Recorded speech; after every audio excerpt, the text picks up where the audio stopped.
Sziasztok! Most a háti hordozást melytájjal fogom bemutatni. Megfordítva a lapácskát, ha már nagy, akkor akár a térdünkre is ültethetjük. Ha pici, akkor lefektetjük, befogjuk a hóna alá a melytáj két felső pántját, egy oldalra igazítjuk a pántokat, majd benyúlunk a babácskának a pelusa alá.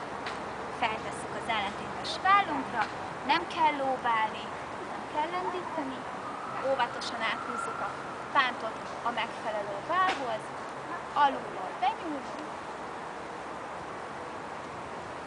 eligazgatjuk a baba popsia alatt, a derékpántot, megkötjük, majd egyenként szépen hátra vezetjük a babalába felett, másik alatt, másik oldalt ugyanígy, a babalába felett, a másik alatt, és megkötjük.